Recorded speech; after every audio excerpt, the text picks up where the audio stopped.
മറയേണ്ടതോർത്ത് ചന്ദ്രനക്ഷത്രാദികൾ വിതുമ്പുമ്പോൾ മാറ്റമില്ലാതെങ്ങും വിരാജിക്കും ദൈവമേ, അങ്ങയെ വാഴ്ത്തുന്നു ഞങ്ങൾ. ഉദിച്ചെങ്ങും പ്രഭതൂകും പാരിലെ സൂര്യരശ്മിയേക്കാൾ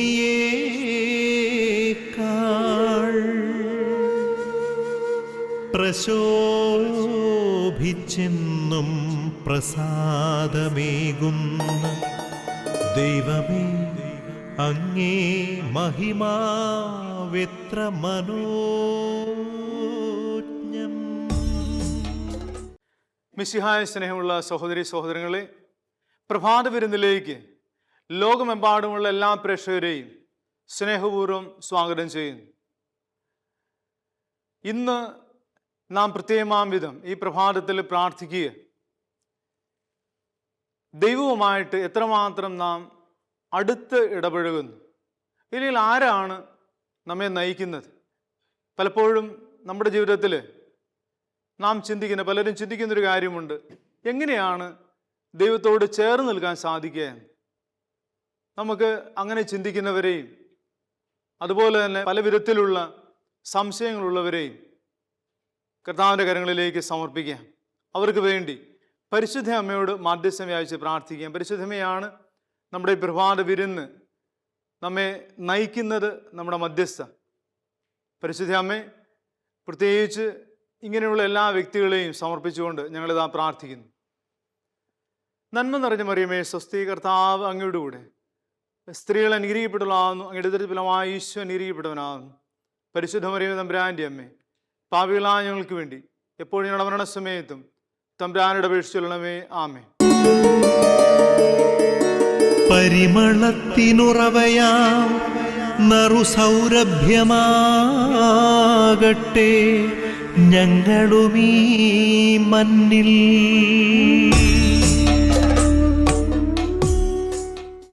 കർത്താവിൻ്റെ വചനത്തിനായിട്ട് നമുക്ക് കാതോർക്കാം.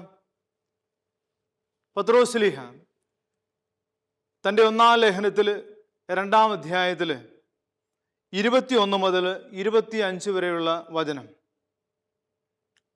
ഇതിനായിട്ടാണ് നിങ്ങൾ വിളിക്കപ്പെട്ടിരിക്കുന്നത്. എന്തെന്നാൽ ക്രിസ്തു നിങ്ങൾക്ക് വേണ്ടി സഹിക്കുകയും നിങ്ങൾ അനുകരിക്കുന്നതിന് വേണ്ടി നിങ്ങൾക്ക് മാതൃക നൽകുകയും ചെയ്തിരിക്കുന്നു. അവൻ പാപം ചെയ്തിട്ടില്ല, അവൻ്റെ അധരത്തിൽ വഞ്ചന കാണപ്പെട്ടുമില്ല. നിന്ദിക്കപ്പെട്ടപ്പോൾ അവൻ പകരം നിന്ദിച്ചില്ല, പീഡനമേറ്റപ്പോൾ അവൻ ഭീഷണിപ്പെടുത്തിയില്ല. പിന്നെയോ നീതിയോടെ വിധിക്കുന്നവന് തന്നെ തന്നെ ഭരമേൽപ്പിക്കുകയാണ് ചെയ്തത്. നമ്മുടെ പാപങ്ങൾ സ്വന്തം ശരീരത്തിൽ വഹിച്ചുകൊണ്ട് അവൻ കുരിശിലേറി. അത് നാം പാപത്തിന് മരിച്ച് നീതിക്കായി ജീവിക്കേണ്ടതിനാണ്. അവൻ്റെ മുറിവിനാൽ നിങ്ങൾ സൗഖ്യമുള്ളവരാക്കപ്പെട്ടിരിക്കുന്നു. അലഞ്ഞു നടന്ന ആടുകളെ പോലെ ആയിരുന്നു നിങ്ങൾ. എന്നാൽ ഇപ്പോൾ നിങ്ങൾ നിങ്ങളുടെ ഇടയനും പാലകനുമായവൻ്റെ അടുത്തേക്ക് മടങ്ങി വന്നിരിക്കുന്നു. കർത്താവായ മിശിഹായ്ക്ക് സ്തുതി. പത്രോസ്ലീഹ തൻ്റെ ലേഖനത്തിൽ യജമാനന്മാരോടുള്ള കടമയെക്കുറിച്ച് പറയുമ്പോഴാണ് ഈ വചനത്തിലൂടെ നാം കടന്നു പോവുക. സാധാരണഗതിയിൽ ഭൃത്യന്മാരെ യജമാനന്മാർ എങ്ങനെയാണ് കണക്കാക്കുന്നത്? നിങ്ങളുടെ യജമാനന്മാർ നല്ലവരോ ശാന്തരോ ദുഷ്ടരോ ആയിരുന്നാലും എല്ലാം ആദരവോടുകൂടി അവർക്ക് വിധേയരായിരിക്കുവിൻ. അന്യായമായി പീഡിപ്പിക്കപ്പെടുമ്പോൾ ദൈവചിന്തയോടെ വേദനകൾ ക്ഷമാപൂർവ്വം സഹിച്ചാൽ അത് അനുഗ്രഹ കാരണമാകും എന്നാണ് പത്രോസ്ലീഹ പറയുക. ഇത് ആരെ നോക്കി കണ്ടുകൊണ്ട് വേണം ചെയ്യാൻ എന്നത് നാം അറിഞ്ഞിരിക്കേണ്ട ഒരു കാര്യമാണ്. വിശുദ്ധ വിൻസെൻ്റ് പോൾ തൻ്റെ ജീവിതത്തിൽ പറയുന്ന ഒരു സംഭവമുണ്ട്. അദ്ദേഹം പറയുന്നത് 2 സഭാപിതാക്കന്മാരെ കുറിച്ചാണ്. രണ്ടുപേരും സഭയിലെ വലിയ വിശുദ്ധരാണ്. അവർ ഒരുമിച്ച് ജീവിച്ചിരുന്ന കാലഘട്ടമാണ്. ആ കാലഘട്ടത്തിൽ സംഭവിച്ചൊരു കാര്യം, വിശുദ്ധ ബെനവെഞ്ചറും വിശുദ്ധ തോമസ് അക്യൂനാസ്. തോമസ് അക്യൂനാസിനെ കുറിച്ച് നമ്മൾ കേൾക്കുമ്പോൾ പലർക്കും അറിയാം, അദ്ദേഹം വളരെയധികം പുസ്തകങ്ങളൊക്കെ എഴുതിയിട്ടുണ്ട്. എങ്കിൽ പോലും അദ്ദേഹം എപ്പോഴും നോക്കിക്കണ്ടിരുന്ന ഒരു വ്യക്തിയാണ് വിശുദ്ധ ബെനവെഞ്ചർ. ബെനവെഞ്ചറിന് വളരെയധികം ജ്ഞാനമുള്ള വ്യക്തിയാണ്, ദൈവിക ജ്ഞാനം നിറഞ്ഞ വ്യക്തിയാണ്. ആ ദൈവിക ജ്ഞാനത്തെ ആരാധിച്ചിരുന്ന ഒരു വ്യക്തി കൂടിയാണ് തോമസ് അക്യൂനാസ്. അത്രമാത്രം സ്നേഹമായിരുന്നു വിശുദ്ധ ബെനവെഞ്ചറിനോട്. അപ്പോൾ ഒരിക്കൽ ഇവർ തമ്മിൽ കണ്ടുമുട്ടിയപ്പോൾ തോമസ് അക്യൂനാസ് വിശുദ്ധ ബെനവെഞ്ചറിനോട് ചോദിക്കുന്നൊരു ചോദ്യമുണ്ട്. തങ്ങൾക്ക് എവിടെ നിന്നാണ് ഇത്രയും ദൈവിക ജ്ഞാനം? തോമസ് അക്യൂനാസ് ചോദിക്കുന്നൊരു ചോദ്യമാണ്. രണ്ടാമതൊരു ചോദ്യം കൂടെ ചോദിക്കുന്നുണ്ട്.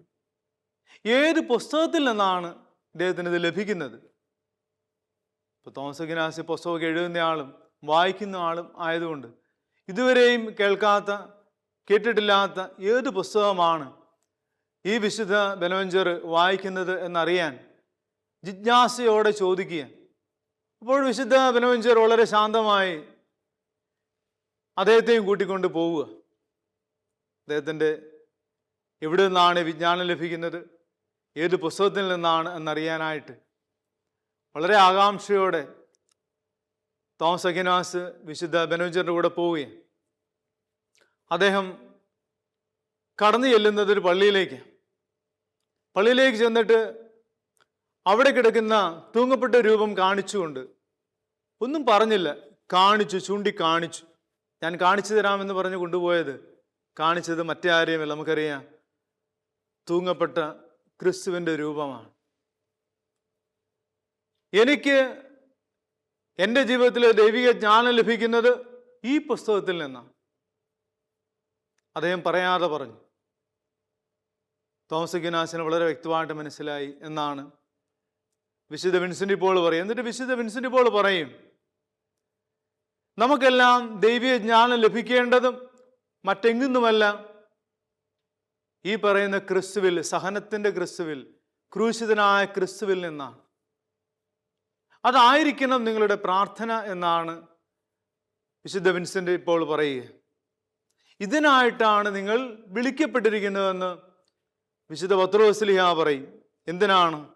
ക്രിസ്തു നിങ്ങൾക്ക് വേണ്ടി സഹിക്കുകയും നിങ്ങൾ അനുകരിക്കുന്നതിന് വേണ്ടി നിങ്ങൾക്ക് മാതൃക നൽകുകയും ചെയ്തിരിക്കുന്നു.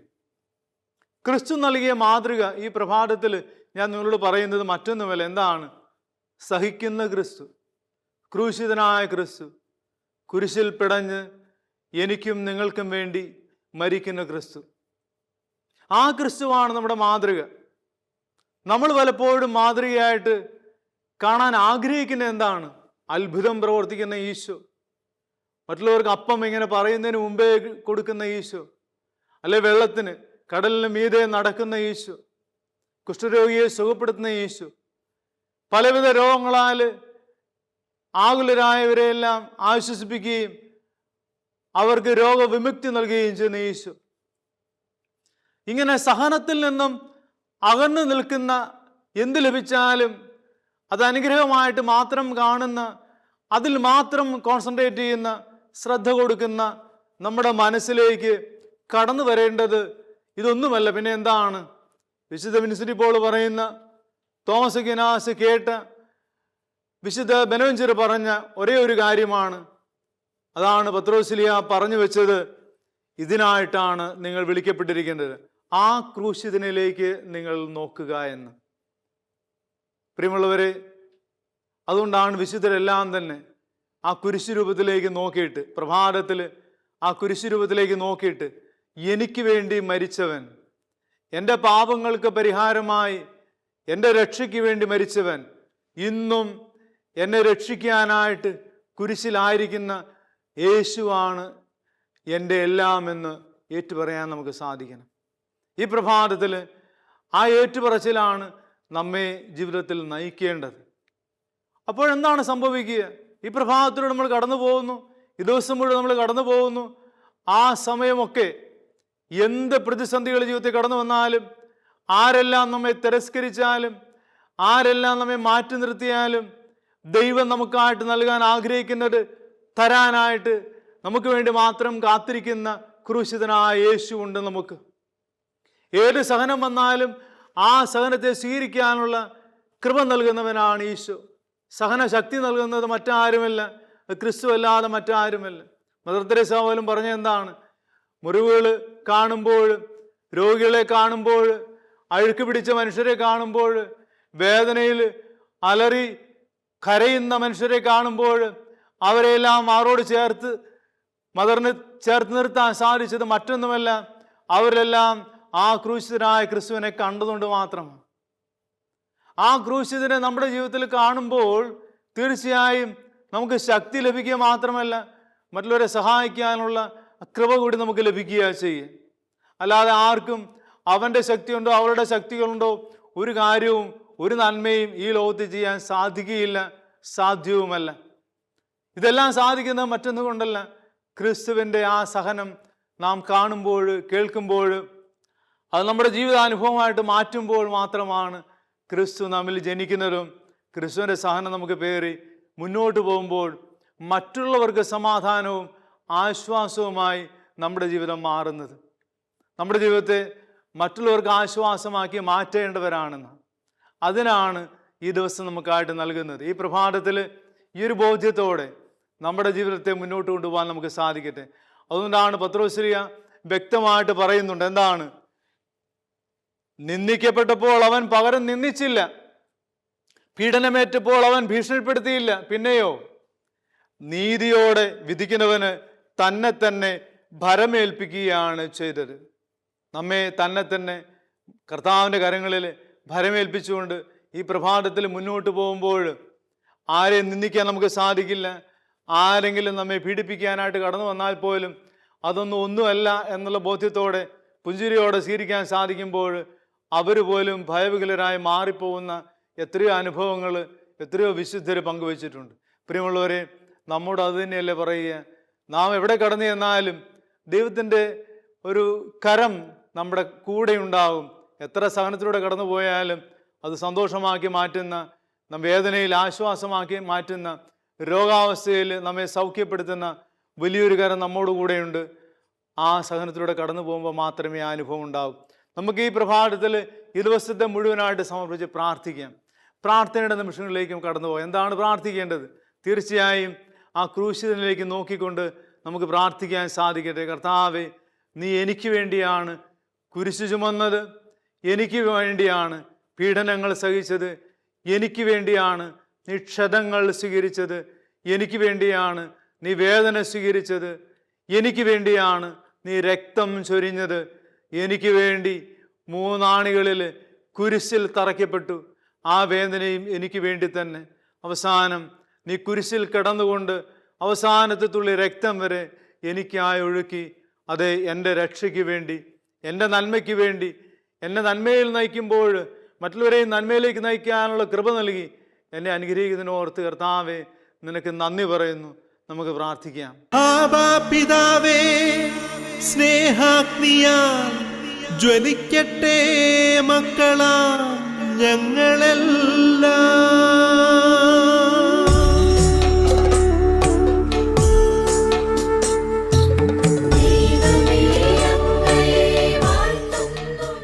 കർത്താവായ യേശുവേ, ഞങ്ങളിതാ നിന്റെ കരങ്ങളിൽ സമർപ്പിച്ച് പ്രാർത്ഥിക്കുന്നു. പ്രത്യേകിച്ച്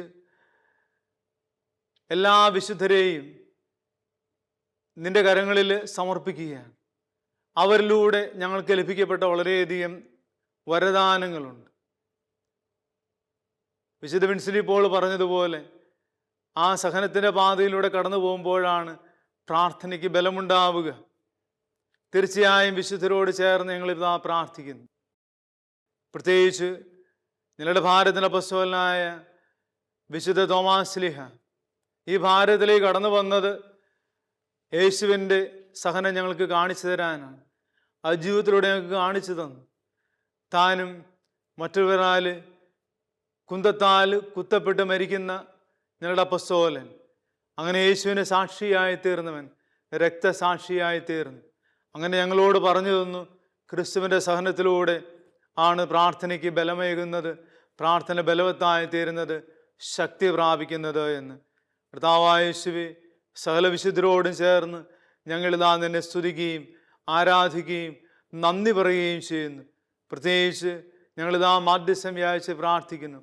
രക്തസാക്ഷികൾ, വന്ദകര്, സകല വിശുദ്ധര്, സകല കന്യകമാര്, മഹാബൃന്ദ മലഹമാര്, ഇവരെല്ലാവരോടും ചേർന്ന് ഞങ്ങളിതാ മാധ്യസ്ഥം വ്യാഴ്ച പ്രാർത്ഥിക്കുന്നു. ഞങ്ങളെ അനുഗ്രഹിക്കണമേ, ആശീർവദിക്കണമേ. ഞങ്ങളുടെ പേരിന് കാരണഭൂതരായ വിശുദ്ധരെ ഞങ്ങൾക്ക് വേണ്ടി മാധ്യസ്ഥം വ്യാഴ്ച പ്രാർത്ഥിക്കണമേ. ഞങ്ങളുടെ സകല കാവൽ മലഹമാരെ, ഞങ്ങളെപ്പോഴും കാത്തു പരിപാലിക്കുകയും മുന്നോട്ട് നയിക്കുന്ന കാവൽ മലഹമാരെ, സഹനത്തിലൂടെ കടന്നു പോകുമ്പോഴും ഞങ്ങൾക്ക് വേണ്ടി ശക്തി പ്രാപിക്കാനായിട്ട് ഞങ്ങളെ മുന്നോട്ട് നയിക്കുന്ന കാവൽ മലഹമാരെ ഞങ്ങളിതാ സമർപ്പിച്ച് പ്രാർത്ഥിക്കുന്നു. ഞങ്ങൾക്ക് വേണ്ടി മാധ്യസ്ഥം വ്യാഴ്ച പ്രാർത്ഥിക്കണമേ. കർത്താവായ യേശുവേ, ഞങ്ങളുടെ എല്ലാ മാലഹമാരും, പ്രത്യേകിച്ച് മുഖ്യദൂതന്മാരോട് ഞങ്ങളിതാ മാധ്യസ്ഥം വ്യാഴ്ച പ്രാർത്ഥിക്കുകയാണ്. മിഖായേലെ, റഫായേലെ, ഗബ്രിയേലെ, ഞങ്ങൾക്ക് വേണ്ടി മാധ്യസ്ഥം വ്യാഴ്ച പ്രാർത്ഥിക്കണമേ. വിശുദ്ധ പൗലോസ്ലിഹായെ, വിശുദ്ധ പത്രോസെ, വിശുദ്ധ യോഹനാനെ ഞങ്ങൾക്ക് വേണ്ടി മാധ്യസ്ഥം വ്യാഴ്ച പ്രാർത്ഥിക്കണമേ. മറ്റ് സകല അപ്പസ്തോലന്മാരെ ഞങ്ങൾക്ക് വേണ്ടി മാധ്യസ്ഥം വ്യാഴ്ച പ്രാർത്ഥിക്കണമേ. ഞങ്ങളുടെ ഇടവകയുടെ മധ്യസ്ഥനായ ഞങ്ങളുടെ വിശുദ്ധരെ, പരിശുദ്ധ കന്യാമറിയമേ, വിശുദ്ധ ഔസേപിതാവേ, ഞങ്ങൾക്ക് വേണ്ടി മാധ്യസ്ഥം വ്യാഴ്ച പ്രാർത്ഥിക്കണമേ. ഈ ലോകത്തുള്ള ഇപ്പോൾ ജീവിച്ചിരിക്കുന്നവരായ വളരെയധികം വിശുദ്ധരുണ്ട്. പ്രായമായവർ, പ്രാർത്ഥിക്കുന്നവർ, കുട്ടികൾ പ്രാർത്ഥിക്കുന്നവർ, രോഗികളായിട്ടുള്ളവർ പ്രാർത്ഥിക്കുന്നവർ, കർത്താവിൻ്റെ സന്നിധിയിൽ കർത്താവിനോട് ചേർന്ന് നിൽക്കുന്ന ഇവരെല്ലാം വിശുദ്ധിയിൽ ജീവിക്കുന്നവരായിട്ടുള്ള എല്ലാവരോടും ചേർന്ന് ഞങ്ങളിതാ മാധ്യസ്ഥം വ്യാഴ്ച പ്രാർത്ഥിക്കുന്നു. ഞങ്ങളുടെ പ്രാർത്ഥന കേട്ട് ഈ പ്രഭാതത്തിൽ സഹനത്തിലൂടെ പാതയിൽ കടന്നു പോകുമ്പോൾ അത് സ്നേഹത്തിൻ്റെ പാതയാണെന്നുള്ള ബോധ്യത്തോടെ സ്വീകരിക്കാനുള്ള കൃപ നൽകി അനുഗ്രഹിക്കുന്ന കർത്താവേ, ഈ സകല വിശുദ്ധരുടെ പ്രാർത്ഥനയോടും ചേർത്ത് ഞങ്ങളിതാ സമർപ്പിക്കുന്നു. ഞങ്ങളെ അനുഗ്രഹിക്കണമേ, ആശീർവദിക്കണമേ. നിത്യം പിതാവും പുത്രനും പരിശുദ്ധാത്മാവുമായ സർവേശ്വര എന്നേക്കും ആമേൻ.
സത്യസ്നേഹസ്വരൂപനേ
ആശീർവാദം സ്വീകരിക്കാം. ശ്ലൈഹിക അധികാരത്തോടെ നൽകപ്പെട്ടിരിക്കുന്ന ഈ ആശീർവാദം സ്വീകരിക്കുമ്പോൾ കണ്ണുകളടച്ച് ശിരസ് നമിച്ച് നമുക്കായിരിക്കാം. കർത്താവിൻ്റെ കൃപയൊഴുകുന്നത് നാം എല്ലാം വിധേയപ്പെട്ട് നിൽക്കുമ്പോഴാണ്. എത്രമാത്രം കർത്താവിൻ്റെ സന്നിധിയിൽ നാം താഴ്മയോടെ ആയിരിക്കുന്നുവോ അത്രമാത്രം നമ്മുടെ ജീവിതത്തിലേക്ക് കൃപാവരങ്ങൾ ചൊരിയപ്പെടും. നമുക്ക് താഴ്മയോടെ ആയിരിക്കാം. നമ്മുടെ മാർപ്പാപ്പ, മെത്രാപ്പൊലീത്താമാർ, മെത്രാന്മാർ, വൈദികർ ഇവരോടെല്ലാം ചേർന്ന് നമുക്ക് നിൽക്കാം.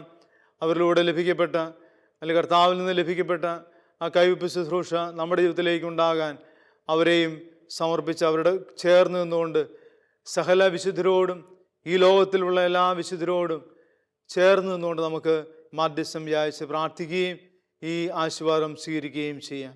കണ്ണുകളടച്ച് ശിരസ് നമിച്ച് കർത്താവിൻ്റെ സന്നിധിയിലായിരിക്കാം. നമ്മുടെ കർത്താവ് ശംസിയായുടെ കൃപയും പിതാവായ ദൈവത്തിൻ്റെ സ്നേഹവും പരിശുദ്ധാത്മാവിൻ്റെ സഹവാസവും നമ്മെല്ലാവരോടും കൂടി ഉണ്ടായിരിക്കട്ടെ, ഇപ്പോഴും എപ്പോഴും എന്നേക്കും. ആമേൻ. മിശിഹായ സ്നേഹമുള്ള സഹോദരി സഹോദരങ്ങളെ, ഈ പ്രഭാത വിരുന്ന്, ഈ പ്രാർത്ഥനാ ശുശ്രൂഷ ലോകമെമ്പാടും അറിയിക്കപ്പെടണമെങ്കിൽ നാം ഓരോരുത്തരും ആഗ്രഹിക്കണം. ഇനിയും വളരെയധികം പേര് ഈ ശുശ്രൂഷയിലേക്ക് കടന്നു വരാനുണ്ട്. നിങ്ങൾക്ക് ലഭിക്കുന്ന കൃപ മറ്റുള്ളവർക്കും പങ്കുവയ്ക്കാനായിട്ട് നമുക്ക് സാധിക്കണം. അപ്പോഴാണ് നമ്മൾ സാക്ഷികളായിത്തീരുന്നത്. തീർച്ചയായും അതിനായിട്ട് മറ്റുള്ളവരെയും ഇതിനായിട്ട് പ്രേരിപ്പിക്കുക മാത്രമല്ല, പറഞ്ഞു കൊടുക്കുക. ഈ പ്രഭാതത്തിൽ ഇങ്ങനെ ഒരു പ്രാർത്ഥനാ ശുശ്രൂഷയുണ്ട്, ആ ശുശ്രൂഷയിൽ പങ്കെടുക്കാനായിട്ട് അവരെയും ആകർഷിക്കുക, ക്ഷണിക്കുക. ഈ പ്രഭാത വിരുന്നിൻ്റെ പുറകിൽ വളരെയധികം പേര് പ്രവർത്തിക്കുന്നവരുണ്ട്, പ്രാർത്ഥനയിലായിരിക്കുന്നവരുണ്ട്. മരിയം കൂടാരത്തിൽ നിന്ന് പരിശുദ്ധാമ്മയുടെ മാധ്യസ്ഥ അയച്ചുകൊണ്ട് നമുക്ക് വേണ്ടി പ്രാർത്ഥിക്കുന്ന അവരെ ഓർത്ത് അവർക്ക് വേണ്ടി നമ്മൾ പ്രാർത്ഥിക്കുക, നന്ദിയോടെ പ്രാർത്ഥിക്കുക. അതുപോലെ തന്നെ ഇതിന് പിന്നിൽ പ്രവർത്തിക്കുന്ന ശുശ്രൂഷ ചെയ്യുന്ന വളരെയധികം പേരുണ്ട്. അവരെല്ലാവരെയും കർത്താവിൻ്റെ കരങ്ങളിൽ സമർപ്പിച്ചുകൊണ്ട് നിങ്ങൾ അവർക്ക് വേണ്ടിയും പ്രാർത്ഥിക്കണമേ എന്ന് അപേക്ഷിക്കുന്നു. എല്ലാവർക്കും നല്ല പ്രഭാതവും ഈ ദിവസവും ദൈവം വളരെയധികം അനുഗ്രഹങ്ങൾ ചൊരിഞ്ഞ് കൃപയേറട്ടെ എന്ന് പ്രാർത്ഥിക്കുന്നു. നന്ദി, നമസ്കാരം.